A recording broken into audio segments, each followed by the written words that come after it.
محترم قائد ملت جعفریہ علامہ صالح نقوی صاحب، محترم علامہ نقوی صاحب اور علماء کرام اور مومنین کرام، السلام علیکم ورحمۃ اللہ وبرکاتہ۔ کل نفس،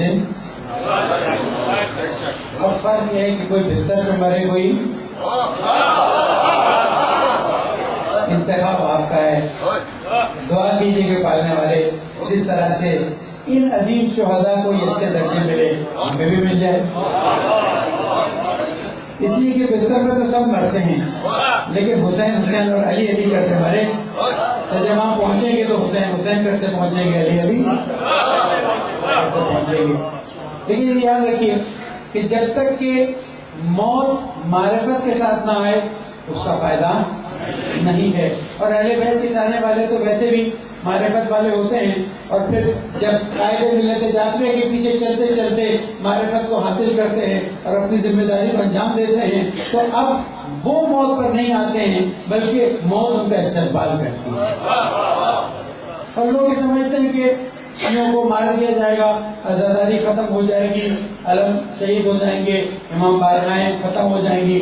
اور یہ صرف ایک طاقت نہیں ہے، پوری دنیا کی جتنی سپر طاقتیں ہیں وہ یہی چاہتے ہیں۔ کسی نے بھی تحقیق کر کے بتایا کہ جب سامرا میں امام حسن عسکری علیہ السلام کے دھماکے سے اڑایا گیا تو ایک شخص معمول تھا کہ اگر کسی طرح سے قبر کشادہ ہو تو وہاں سے تھوڑا سا ڈی این اے کا سیمپل لے لیا جائے تاکہ دیکھا جائے کہ امام مہدی ہے کون۔ آپ سمجھ رہے ہیں کہ آپ اس زمانے میں ہیں جس میں خمینی بلشکر نے بتا دیا کہ علی ولی اللہ کہتے آگے بڑھو گے تو اسلامی حکومت قائم ہو جائے گی۔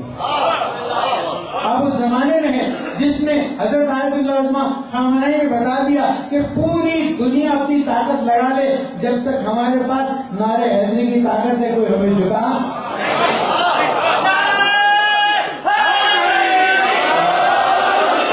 یہ دنیا ایران کے اور جمہوریہ اسلامی ایران کے ایٹمی طاقت سے ڈرتی نہیں ہے، وہ ڈرتی ہے اس نعرے سے کہ جو اس ایٹمی طاقت کے پیچھے لگایا جائے، اور وہ نعرہ ہر مومن کے دل میں موجود ہے۔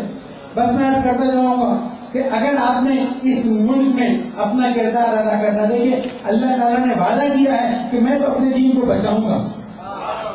اب مومنین کی ذمہ داری ہے کہ اس دین کو بچانے کی کوشش کریں تاکہ اللہ کا وعدہ ان کے ذریعے پورا ہو جائے، اور یہ ہماری سعادت ہے۔ لیکن یہ اسی وقت ہو سکتا ہے جب ہم اتنے مدبر اور اتنے حکیم قائد کے پیچھے اطاعت کرتے ہوئے آگے بڑھیں گے۔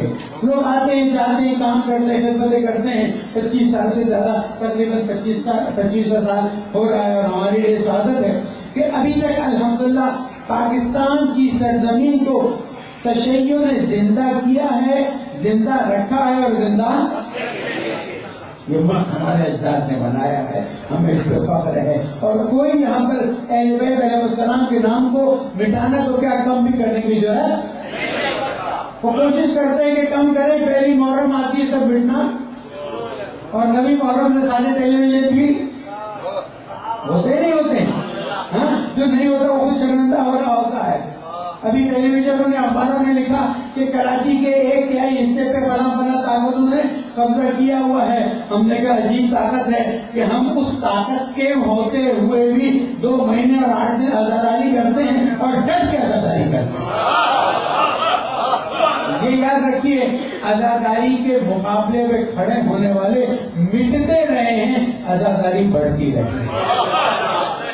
میں یہاں پر اس بات کی طرف توجہ دے رہا ہوں کہ احکام شرعی کو سمجھیے، اپنی دینی ذمہ داری کو سمجھیے، اور آپس میں محبت سے رہیے، اتفاق سے رہیے۔ اگر ایک دوسرے سے ناراضگی ہے تو دور کیجیے۔ اس سید کا واسطہ جو نائب امام کی حیثیت سے ہمارے سامنے ہے کہ اگر آپس میں اتحاد سے آگے بڑھے تو ہم اپنے سید، اپنے قائد، اپنے رہبر کا ہاتھ مضبوط کر سکتے ہیں۔ اور اگر اختلاف، ناراضگیاں ایک دوسرے کے حق کو حذف کرتے ہوئے، ایک دوسرے کے حق کو کھاتے ہوئے آگے بڑھے تو کوئی بھی طاقت نہیں ہوگی، اور سید اکیلا رہ جائے گا، اور قیامت میں ہمیں جواب دینا پڑے گا کہ ہم نے تمہیں اولاد رسول، آل رسول نعمت کے طور پر دی تھی، تم نے اس کا کیا کیا؟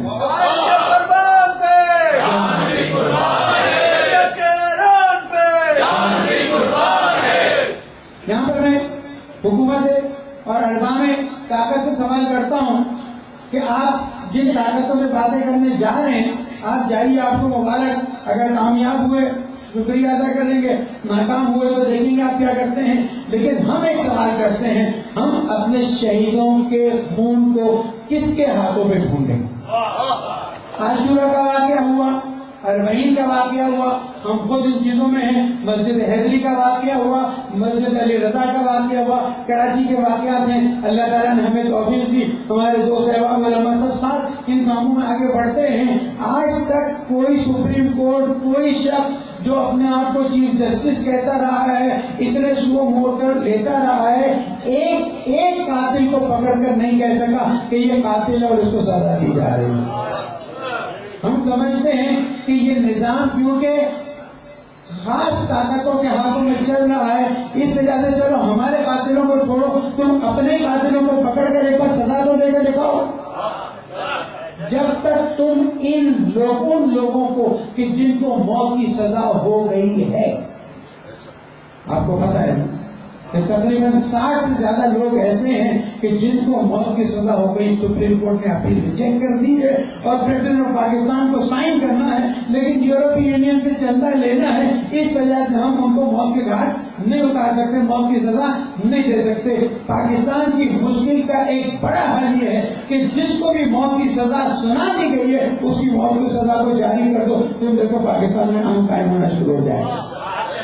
جہاں قاتل 2-2, 4-4, 5-5 لاکھ میں چھوٹ جائے وہاں پر قتل کرنے سے کون روکے گا؟ اس لیے میں اس بات کی طرف ارباب کو متوجہ کرتا ہوں کہ اگر تم پاکستان کو واقعاً چاہتے ہو اور پاکستان میں امن چاہتے ہو تو ان تمام دشمنان اسلام طاقتوں کو، اس لیے کہ ہمارا اہل سنت سے کوئی مقابلہ ہے ہی نہیں. اہل سنت ہمارے بھائی ہیں، قائد ملت جعفری الحمدللہ ملی یکجہتی کونسل کے سربراہ رہ چکے اور ان کی محنت سے MMA ابھی بھی زندہ ہے اور یہ اتحاد کا مظہر ہمارے سامنے ہے.